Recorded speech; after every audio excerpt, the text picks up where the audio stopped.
한 번 더 인사합니다. 주님의 길을 예비합시다. 주님의 길을 준비합시다. 의찬이 오랜만이야. 대림절에 우리가 가장 먼저 떠오르는 성경의 인물은 세례 요한입니다. 세례 요한은 예수님에 앞서서 세상에 외치는 자로 와서 예수 그리스도의 오심을 선포한 그런 선지자죠. 그래서 우리가 매년 대림절에는 이 세례 요한에 대한 말씀을 통해서 함께 은혜를 나누게 됩니다.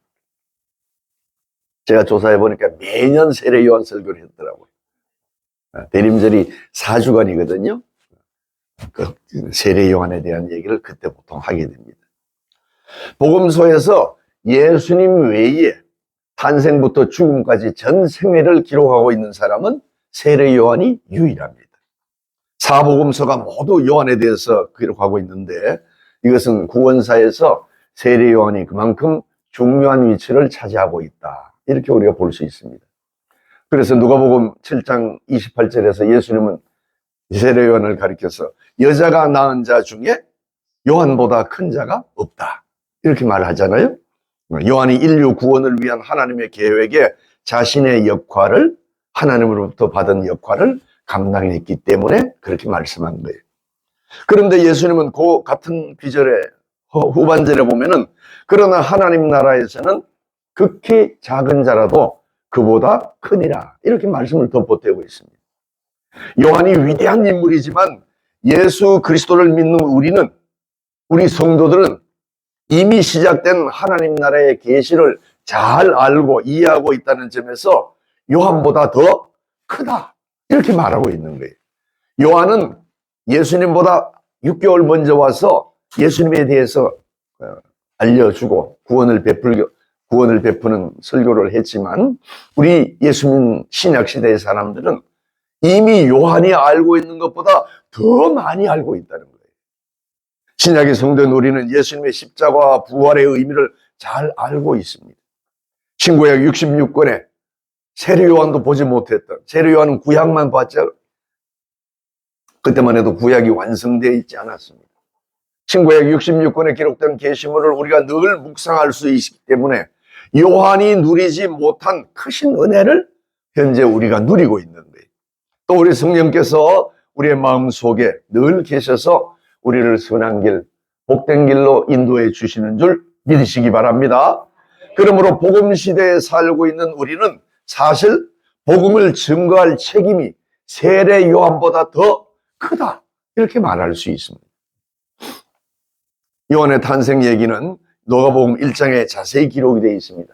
요한의 아버지 사가랴가 성전에서 분향하는 중에 하나님이 보낸 가브리엘 천사의 말을 듣지요. 사가랴야 무서워 말라 너의 간구함이 들린지라 내 아내 엘리사벳이 아들을 낳으리니 이름을 요한이라 해라. 그래서 요한은 어머니 뱃속부터 성령의 충만함을 받고 태어났습니다. 요한이 태어났을 때 아버지 사가랴는 이 굳어있던 혀가 풀리면서 성령이 충만해서 말씀을 하죠. 아이여 내가 지극히 높으신 의 선지자라 일컬음을 받고 주 앞에 앞서가서 그 길을 준비하여 주의 백성에게 그 죄사함으로 말미암는 구원을 알게 하리라. 요한은 예수 그리스도를 증언하기 위해서 선지자로 세상에 왔습니다. 빛이신 예수 그리스도가 오시며 그를 믿으면 죄사함을 받고 구원을 얻는다는 것을 알리기 위해서 세례 요한이 하늘로부터 그 사명을 받아서 이 땅에 온 겁니다. 이 사명이 중요합니다. 사명. 우리 개개인에도 각자 사명이 하나님이 주셨어요. 신학자 칼바르트라고 하는 사람은 요한이 받은 이 사명을 하늘로부터 학생이 마치 과제를 받은 것처럼 받았다. 전에도 제가 한 말씀 드렸죠? 마치 짐꾼처럼 자기의 짐을 받았고 종처럼 명령을 받았다. 그리고 이 요한은 장성해서 이 사명을 거부하지 않고 순종했다. 이렇게 칼바르트는 얘기를 했어요. 그러면서 이 바르트는 자신의 사명이 무엇인지, 세례 요한은 예수님을 전하는 사명을 받았는데 자신은 무슨 사명을 받았는지를 늘 생각을 했습니다. 그래서 바르트는 신학자로서 자신의 사명을 깨닫고 이를 행하기 위해서 늘 노력을 했는데 자신의 서재에 마티아스 그리네발트가 이 화가인데, 이 사람이 그린 십자가에 달린 예수 그리스도라는 그림을 항상 걸어두었다고 합니다. 나중에 한번 집에 가서 찾아보세요. 그림에서 세례 요한은 그리스도를 손가락으로 이렇게 가리키고 있는, 예수님이 가운데 서 있고 다른 몇 사람이 서 있는데 세례 요한이 예수님을 이렇게 가리키고 있는 그런 그림입니다. 마티아스 그리네발트. 바르트는 자신의 신학이 세례 요한의 손가락처럼 언제나 예수님을 가리키고 예수님을 증거하고 예수님을 드러내는 그런 신학을 해야 되겠다, 이렇게 그 사명을 깨달았습니다. 그래서 이 발트는 이 사명을 감당하기 위해서 평생 자유주의 신학을 물리치고 정통주의 신학의 발판을 놓았습니다. 그래서 지금까지도 이 바르트의 신학이 정통적인 신학으로 우리에게 많이 알려지게 되어 있고, 신학생들은 전부 바르트 신학을 공부하게 되어 있습니다. 자유주의 신학을 하는 사람들은 하나님의 말씀을 제대로 따르지 않습니다. 그리고 하나님 말씀과 엉뚱한 것을 끄집어내서 동성애도 가능하다, 이런 엉뚱한 주장을 하고 있죠. 바르트는 정확한 신학에 있어서 이것이 자신의 사명이라고 생각하고 그 사명을 감당했습니다. 우리도 주님이 당신의 일을 맡깁니다. 하나님은 우리에게도 사명을 주십니다. 그 사명이 힘이 들 때도 있습니다. 그러나 주님이 주신 사명을 기쁨으로 감당하시기 바랍니다. 나같이 미련하고 연약한 자, 나같이 쓸모없는 자에게도 주님이 사명을 주신 것을 감사하시기 바랍니다. 이 사명은 많습니다. 복음을 가족에게 증언하고 이웃에게 증언하는 것부터 시작해서 나의 삶을 보고 다른 사람이 나의 삶을 따라오도록 하는 것까지, 작은 것에서부터 큰 것까지 모두가 주님이 나에게 맡겨주신 사명입니다. 내가 잘하는 재능을 통해서도 내 사명을 잘 실천할 수가 있습니다. 이 사명을 통해서 하나님의 영광을 드러내게 됩니다. 그러므로 미련한 연약한 나 같은 자에게도 이 사명 주시는 것을 우리는 늘 감사하면서 주님의 사명을 감당해야 될 줄 믿습니다. 누가는 세례 요한이 활동하던 때에 태어났지요. 자세히 누가가 세례 요한이 활동하던 때를 자세히 기록해 두었습니다. 디베레오 황제가 통치한 지 15해, 곧 본디오 빌라도가 유대의 총독으로, 헤롯이 갈릴리의 분봉왕으로 이렇게 쭉 하면서 이때에 하나님의 말씀이 빈들에서 사가랴의 아들 요한에게 임했다, 이렇게 쓰러가고 있습니다. 디베레오 황제가 기원 후 14년 8월에 황제가 됐어요.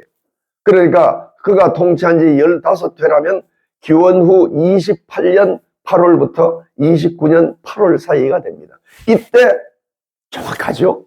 이때 세례 요한이 빈들에서 하나님의 말씀을 받아들여서 선포하기 시작했다는 거예요. 그때 역사적으로 보니까 빌라도가 총독으로 있었고 헤롯의 아들들이 지역의 분봉왕으로 있었습니다. 누가복음의 기록과 똑같습니다. 누가는 의사이면서 역사가로서 정확히 기록한 거예요. 또 당시 대제사장은 가야바였고 장인인 안나스가 전직 대제사장으로서 영향력을 행사하고 있었던 때였습니다. 요한은 예수님이 본격적인 공생애를 시작하기 그때 즈음에 죽음을 당합니다. 학자들은 예수님이 기원전 약 6년경에 태어나셔서 기원 후 30년에 십자가에 못 박혀 죽으셨다, 보통 그렇게 학자들이 얘기해요. 물론 조금 다르기도 하지만은 그렇게 지신 것으로 봅니다. 그러므로 요한에게 하나님의 말씀이 임하여 활동한 기간은 1년 또는 2년이 채 되지 않는 기간이에요. 28년 8월부터 30년 우여월절 3, 4월경이잖아요. 그러니까 얼마 안 되는 기간이에요. 요한은 헤롯 왕의 둘째 아들 헤롯 안디바에 의해서 죽음을 당하지 않습니까? 짧은 기간을 활동하면서 불같이 회개와 심판을 외치면서 하나님이 주신 하늘로부터 사명을 완수했습니다. 이게 대단한 것이죠. 짧은 인생을 살면서 하나님이 주신 사명을 끝까지 완수하고 하나님의 부름을 받은 거예요. 인간에 대한 평가는 그러므로 하나님이 하시는 겁니다. 세례 요한은 하늘에서 높은 하나님과 함께 계시면서 있으면서 하나님의 은혜 가운데 하나님의 은혜를 찬송하면서 지금도 하늘나라에 함께 있는 줄 믿습니다. 세례 요한은 그래서 어떤 삶을 살았냐고 하면은 하나님이 주신 사명에 헌신하는 삶을 사는 사람이다, 이렇게 볼 수 있습니다. 그는 우선 광야에서 살았어요. 세례 요한이 살던 광야는 여리고 언덕편에 그 요단 골짜기를 말하는데, 이곳은 요단강이 가까이 있는 곳에만 식물이 자라요. 그래서 아주 다른 곳은 황량하고 척박한 그런 땅입니다. 그러나 광야는 또 어떤 생각을, 우리가 광야라는 말을 들을 때 이스라엘을 애굽에서 이끌어내신 하나님이 이스라엘 백성을 인도해낸 곳이 바로 광야 땅이었어요. 하나님은 이스라엘 백성이 가나안 땅을 향하여 가는 동안 물이 없고 메마른 광야에서 반석에서 명해서 물을 나게 해서 물을 마시게 하셨죠. 그러므로 광야는 하나님으로부터 떨어진 것처럼 보이지만은, 그러나 실제로는 하나님의 응답이 임하는 곳이고 하나님의 위로가 임하는 곳임을 믿으시기 바랍니다.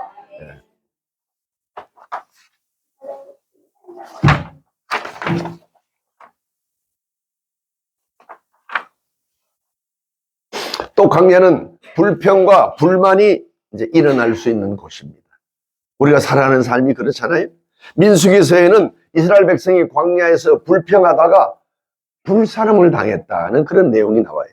민수기 11장 1절에 보니까 여호와께서 들으시기에 백성이 악한 말로 원망하며 여호와께서 들으시고 진노하사 여호와의 불을 그들 중에 붙여서 진영 끝을 사르게 하시매.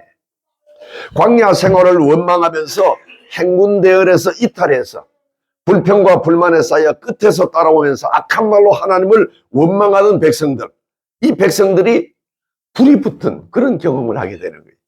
그러다가 모세의 기도로 불이 꺼집니다. 우리도 때로 광야에 있을 때가 있습니다. 그러나 우리 주님이 이 광야길을 인도해 주심을 믿으시기 바랍니다. 이스라엘 백성은 시내 광야를 떠나서 3개월 만에 다시 바란 광야를 떠나간 그 며칠 사이에 불평하고 불평하다가 이스라엘 진영의 마지막 끝이, 마지막에 따라오고 있다는 사람은 어떤 사람이에요? 불평과 불만하면서 앞장서서 같이 대열에 같이 가지 않고 덜 뒤에서 불평과 불만하면서 천천히 늦지막히 대열에 맞추지 않고 이탈해서 따라오는 그런 사람을 말하는 거예요. 우리도 광야에 있을 때가 있습니다. 그러나 우리 주님이 인도하여 주십니다.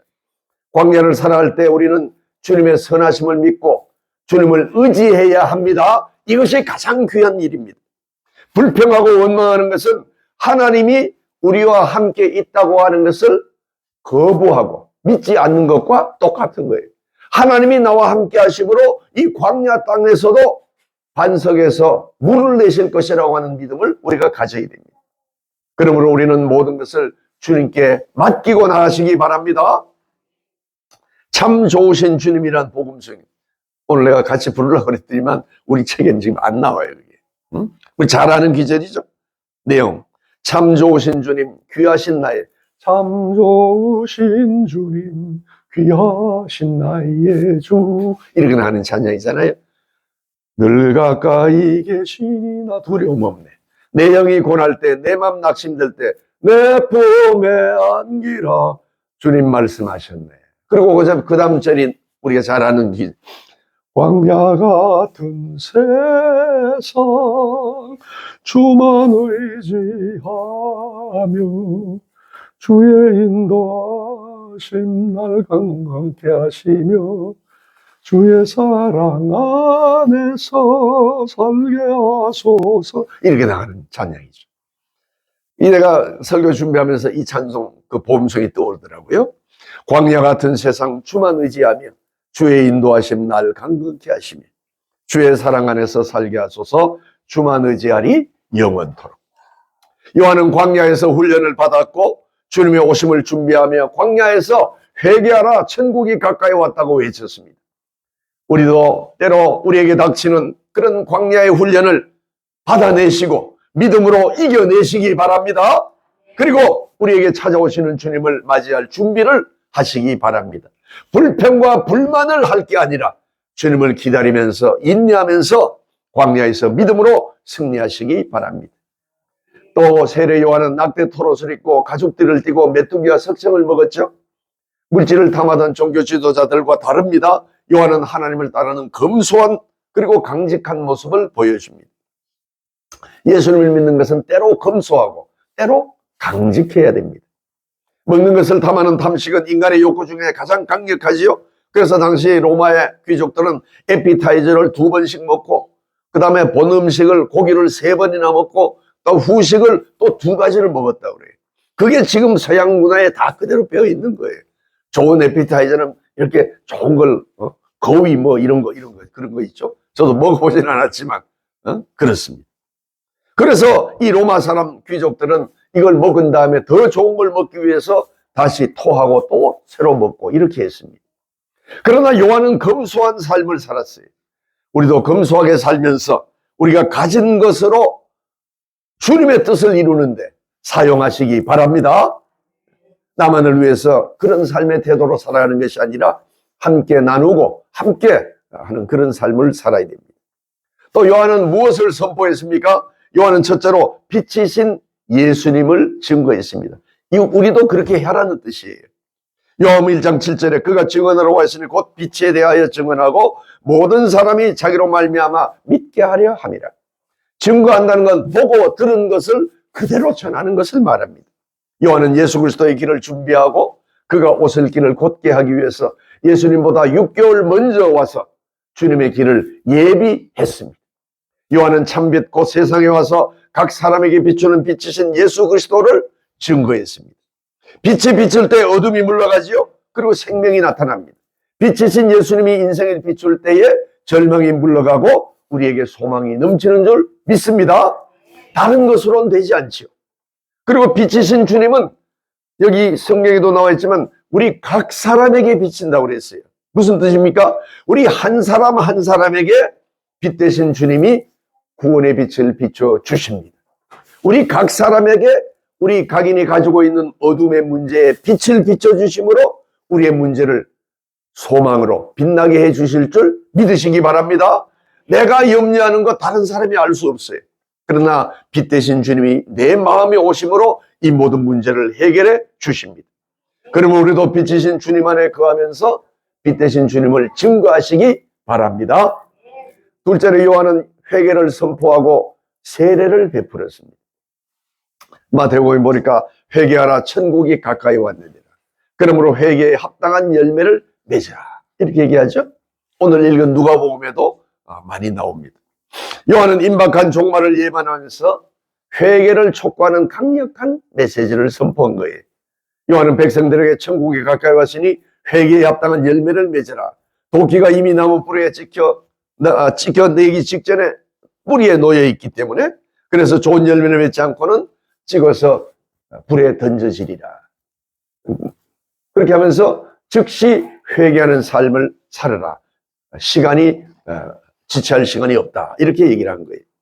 그러자 사람들이 예루살렘과 온 유대와 요단강에서 나와서 회개하고 또 이 세례 요한의 설교를 듣고는 자신의 죄를 자백하고 세례를 받았습니다. 물론 세례 요한이 준 세례는 물세례를 말하는 거죠. 물세례는 정결하게 하는 그런 의미를 갖고 있습니다. 시내산 언약전에 이스라엘 백성이 옷을 물에 다 빨아서 깨끗하게 한 것처럼 회개의 표시로 물세례를 받는 거예요. 우리가 세례를 이번 크리스마스에도 받잖아요. 내가 나의 삶을 하나님 앞에 온전히 믿음으로 살아가겠습니다. 이런 마음의 자세를 가지고 받는 겁니다. 그래서 이스라엘 백성들은 물세례를 받고 사악한 길에서 돌아서기로 다짐했습니다. 그렇지만 바리새인과 율법 교사들은 세례를 받지 아니했다. 누가복음 7장에 그렇게 나와요. 자기들을 향한 하나님의 뜻을 저버렸다. 이렇게 기록되어 있습니다. 어느 시대나 하나님의 말씀을 듣고 회개하는 사람이 있고 자신의 삶을 바꾸는 사람이 있는가 하면은 이를 무시하고 하나님의 뜻을 저버리는 사람이 있습니다. 그러나 우리는 끝까지 주의 복음을 증언해야 될 줄 믿습니다. 요한은 옷 2벌 있는 자는 옷 없는 자에게 나눠주고 먹을 것이 없는 자도 그렇게 하라 이렇게 말했죠. 당시 사회는 오늘날 우리나라처럼 아주 양극화가 심한 그런 사회였습니다. 전 세계도 그와 마찬가지. 말라기 이후로 하나님이 보내는 선지자가 오랫동안 등장하지 않은 암울한 시대를 살았습니다. 사회는 극도로 피폐해졌고 다수 사람들이 로마에 내는 세금 그리고 성전에 바치는 세금 때문에 어려움을 겪고 모두 자기 집이 없이 또 돌아다니는 그런 사람들이 많았습니다. 요세푸스라는 당시에 고대사가는 유대 고대사를 썼잖아요. 거기에 헤롯 안디바가 이 분봉왕이었던 헤롯 아들이죠. 갈리와 베레아에 해마다 200달란트의 곡물을 반출시켰다. 그가 다스리는 전체 지역에서는 600달란트에 관한 세금을 징수했다. 이런 기록이 있어요. 200달란트면 2천억 현재. 600달란트면 현재는 6천억. 엄청난 재물을 이미 수탈을 해간 거예요. 그리고 그 유대 땅에는 일부 대지주 아래 소상인이 있고 수공업자도 있고 그 다음에 그 밑에 단계가 소장농입니다. 다른 사람의 땅을 빌려서 하는 그 소장농과 품꾼이 있고 그 마지막에 노예가 있습니다. 이렇게 토지와 소득의 분배가 극심하게 불균형이 돼가지고 사회적으로 큰 양극화가 그런 상태에 있었습니다. 인간의 소유욕은 타락한 인간의 본성이죠. 사람들은 주기보다 받기를 좋아합니다. 주님은 분명히 받는 것보다 주는 자가 복이 있다고 말씀하셨는데 인간은 사실 반대예요. 포기하는 것보다 소유하는 걸 좋아합니다. 그래서 전쟁을 일으키고 폭력을 일으킵니다. 더 소유하기 위해서 싸우는 거예요. 소유의 환상은 끝이 없습니다. 돈을 많이 가진 사람은 좀 더 많이 벌기 위해서 노력하고 권력은 권력을 추구하고 또 쾌락은 쾌락을 더 가지려고 합니다. 다 자기 것으로 만들려고 합니다.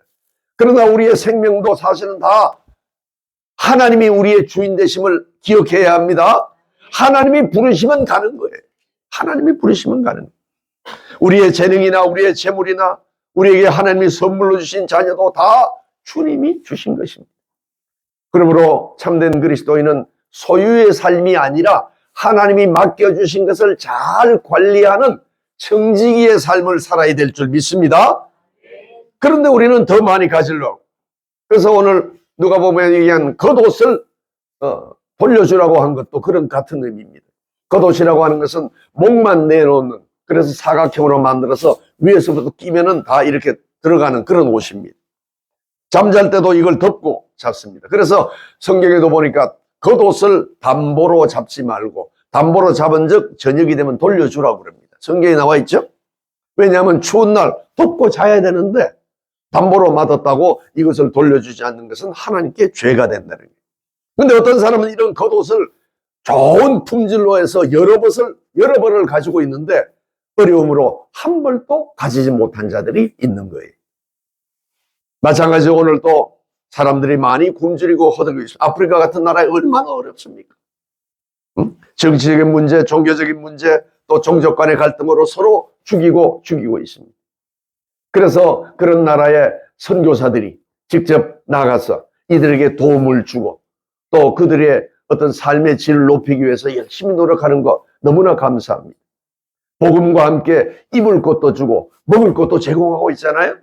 우리가 늘 봤지만 네팔이나 인도 이런 데서 우리 선교사님들이 하는 일이 쌀을 전부 사가지고 그렇게 전달하는 거예요. 네팔 선교사님도 이번에 우리가 100만 원을 또 송금을 했더니만 너무 감사하다고. 제가 오늘 보낸다는 게 못 보낸데 제가 다시 오후에 보내드리겠습니다. 그렇게 썼어요. 금빛광명교회에서 금년에 200만 원을 선교금을 보내주셨는데 이걸 가지고 그동안 한 일을 금빛광명교회 선교 보고하기 위해서 지금 선교 보고서를 타이핑하고 작성하고 있는 중에 목사님이 또 금빛광명교회에서 100만 원을 보냈다는 소식을 듣고 뛸 듯이 기뻤습니다. 이렇게 써놨더라고요. 너무 감사해요. 그러면서 그것을 가지고 그러니까 우리가 금년에 네팔에 보낸 선교비가 300만 원 보낸 거예요. 그랬더니만 그걸 가지고 쌀을 사가지고 대부분이 쌀이에요. 쌀을 사가지고 전부 그 종족들한테 보낸 것을 기쁘게 이렇게 사진으로 다 올려왔습니다. 너무나 감사합니다. 제가 베트남 선교사도 한국에 지금 있다가 조금 12월 15일 날 이제 다시 또 네팔 들어가기 때문에 잠깐 들어왔다 가는데 다음 주 수요일 날 제가 만나기로 했어요. 점심이라도 한 끼 대접을 하려고. 시간이 없어서 교회에 오질 못하고 그래서 만나기로 했는데 이분도 그 베트남 선교 지역에서 그렇게 열심히 활동하면서 우리 교회에 꼭 한번 단기 선교 오라고 그렇게 얘기하는 걸 하더라고요. 우리가 소유는 나눠야 됩니다. 우리 교회가 선교원금으로 이런 사역을 하게 한 거 하나님께 감사하시기 바랍니다. 세리들도 세례를 받으러 와서 요한에게 물었죠. 우리는 무엇을 해야 하겠습니까? 그때 요한이 대답한 너희에게 정해준 것보다 더 받지 말아라. 세례는 구역을 정해가지고 로마의 세리인들로 사서 유대인들 자기 동족으로부터 세금을 받잖아요. 그래서 거둔 대금 중에서 로마 대국에 얘기한 금액은 주고 나머지는 자기가 갖는 거예요. 그러니까 더 많이 받아가지고 그걸 챙길 수가 있는 거예요. 동족에게 과도한 금액을 청구해서 많은 이익을 나누려고 합니다. 남의 것을 빼앗는 것, 이것은 하나님이 기뻐하는 일이 아닙니다. 적정하게 해야 되는 거예요. 하나님을 신뢰하지 않고 오히려 재물을 신뢰하는 것과 같은 거예요. 하나님이 합법적인 수단을 통해 베푸시는 것이 아닌 것, 아무런 권리도 없는 이런 부당한 수단을 사용하는 것은 욕심을 부리는 것이고 옳지 않다고 얘기해 줬습니다. 또 군인들도 요한에게 물었죠. 우리는 무엇을 해야 하겠습니까? 또 요한이 대답합니다. 아무에게도 협박하여 억지로 빼앗거나 거짓 고소를 해서 빼앗거나 속여서 빼앗거나 너희 그렇게 하지 말고 너희의 봉급으로 만족하게 하라. 그 당시 군인은 권세 있는 사람이죠. 군인이 폭력으로 다스리면 다 빼앗아 갈 수 있는, 지금은 그럴 때가 아니지만 당시에는 그런 거예요. 폭력으로 거짓으로 상대를 위협하고 빼앗는 것은 잘못된 것이라고 말하고 있습니다. 이런 세례 요한의 사역의 중심에는 바로 회개하라는 말씀이 있는 거예요. 요한은 그 예수 그리스도가 세상 죄를 지고 가실 것이라고 증언했죠. 보라 세상 죄를 지고 가는 하나님의 어린 양이로다. 그러므로 회개는 무엇보다 우리의 죄를 대신 지시는 분이 우리 주님이라고 하는 것을 깨닫는 것로부터 시작하는 거예요. 보라 하나님의 우리 죄를 지고 가시는 하나님의 어린 양이로다. 백성들에게 그렇게 얘기했을 때에 백성들이 회개하고 바른 길로 돌아섰습니다. 회개에 합당한 열매를 맺는 것이 주님의 길을 준비하는 것인 줄 믿습니다. 우리도 그렇게 살아야 됩니다. 회개할 때 주님이 우리를 만나주십니다. 요한은 헤롯 안디바가 동생의 아내를 취한 것을 비판함으로 옥에 갇히고 하늘의 부름을 받음으로 주님의 사명을 마쳤습니다. 요한의 위대한 사명은 하늘로부터 받은 것인데 주님이 맡기신 거예요. 이를 위해 주님은 엘리야와 같은 마음과 능력을 세례 요한에게 주셨고 세례 요한은 이를 잘 감당한 줄 믿습니다. 주님이 우리에게 주신 사명이 분명히 있습니다. 이것을 기억하시기 바랍니다. 우리 가족을 구원할 사명을 나에게 주셨고 또 나를 통해서 선한 행위를 함으로 많은 이웃이 나를 보고 돌아오게, 주님께 돌아오게 하는 그런 사명을 우리에게 주셨습니다. 그 외에도 내가 가지고 있는 재능이나 재물이나 시간이나 모든 것을 통해서 하나님의 영광을 드러내는 것이 나에게 주신 하나님의 사명인 줄 믿습니다. 이 사명을 감당해 나갈 때 하나님이 은혜 우리 속에 불러주실 줄 믿습니다. 오늘 주님이 오심을 기다리는 대림절은 연말연시에 이런 분주함 때문에 그냥 지나갈 때가 많지요. 그냥 자기도 모르는 사이에 지나갈 때가 많습니다. 성탄절에 성탄 찬송 몇 곡 하면 벌써 지나간 거예요. 그러므로 대림절에는 성탄 찬송을 많이 부르셔야 돼요. 다른 찬송보다 성탄 찬송을 많이 부르시다. 대림절 동안 아무런 영적 준비를 우리가 하지 않으면 4주간 뒤에 다가오는 성탄절을 하나님의 은총 속에서 맞이할 수가 없습니다. 그냥 지나가는 거예요. 성탄절의 기쁨을 누리기 위해서 주님이 다시 오심을 다시 한번 기억하면서 대림절에 늘 주님의 오심을 기대하며 영적으로 준비하는 이 기간이 되시기 바랍니다. 어디에서 잘못되었는지, 내 사명이 무엇인지 다시 한번 기억하고 또 묵상하면서 하나님의 뜻을 기다리는 그런 대림절이 되어야 되겠습니다. 주님이 기뻐하실 수 없는 것들을 회개하고 버리고 주님이 기뻐하실 일은 우리가 행하시기를 바랍니다. 잘못한 일이 있으면 가서 사과하고, 또 내가 혹시 오해한 거 있으면 다시 한번 풀고, 이런 것들이 다 이 대림절에 우리가 해야 될 일들입니다. 예수 그리스도와의 개인적인 만남으로 우리의 삶 속에 찾아오시는 주님을 묵상하면서 회개하는 삶을 사시기 바랍니다. 사랑이 식으시면 더 열심히 사랑하고, 기도가 부족했으면 다시 한번 기도에 힘을 쏟고, 찬송이 그동안 일주일에 한 번도 부르지 않았으면 찬송을 열심히 부르시고, 주의 이름을 찬양하며 주님을 바라보면서 주님을 의지하면서 주님과 함께 동행하시기 바랍니다. 성탄의 기쁨, 예수 그리스도의 오심을 기다리면서 우리 주님의 은총이 우리 삶에 늘 흘러넘치시기를 주의 이름으로 축원합니다.